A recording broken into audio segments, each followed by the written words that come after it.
So a quick note on terms of the use of punishment for non-compliance, right? So generally speaking, if I want the behavior to be a good thing for the dog, I'm using my two forms of reinforcement. So we invest a lot in building value in this behavior. I'm teaching my dog to come when called. And so I really want my dog to like coming when called. So we invest extensively with reward-based foundation. We do restrained recalls, somebody's holding the dog, I'm running, getting them excited, calling them, giving them food, whatever. I build on this. We go through a whole progression. So my dog really thinks coming's a good thing, right? Now I've gone through a phase and I'm going to introduce some negative reinforcement. My dog understands it. I layer a line over it. I give my dog a little tap on the line. I call them, they come running, and they learn, hey, this tap means come. And then I may use an electronic collar. We'll talk about how we do this. I have the dog out on a line and I turn on the collar on a low level. I call the dog and they turn and I shut it off, right? I'm reinforcing coming.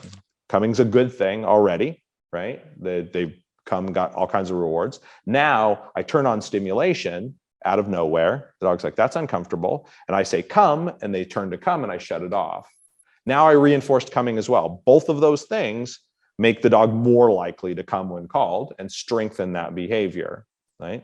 So now we hit what I would be called in training traditionally the avoidance phase.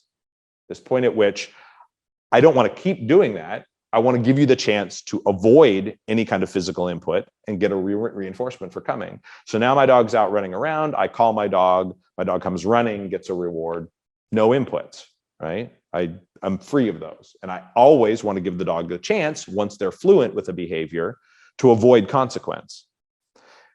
Now I call my dog, and what if they don't come? So I set up a circumstance, I say come, and they don't. And I go, and I give them a correction. I yank on the line, I hit them on the collar, whatever. So now what I'm doing is punishing non-compliance. You're fluent in this behavior, so I commanded you to do it. You didn't do it, so I gave you a consequence, right? And so now technically that dog should be less likely to not respond in the future. And if I do it sparingly, and I've done a good job of teaching, it works just like that. It works beautifully, right? But if I start doing it too much, I begin to do what I call poison the cue or poison the behavior. So if you're out there and you call your dog and they don't come, and I correct them. You call your dog and they don't come, and I correct them. And I call your dog and I don't come, and I correct them. I do that enough times, and this cue, come, which I've invested all this energy in making a good thing, now is a bad thing because it predicts bad things happen to me. And so now I say come, and the dog starts to go, right afterwards, right? Come, through classical conditioning, come, bad thing happen, come, bad thing happen, come, bad thing happen. If it happens too much, my dog starts to go, the cue gets poisoned. Your dog drops its head and it slinks back towards you, even when you didn't correct it. Why? Because you poisoned that cue, right? So the highest best, it doesn't mean that you don't punish dogs for non-compliance at a certain point in your training, but it should be the last step, ideally, and you don't want to overdo it. And if you're doing it repeatedly, you should ask yourself, why does the dog continue to fail? I shouldn't have to do it a lot, right?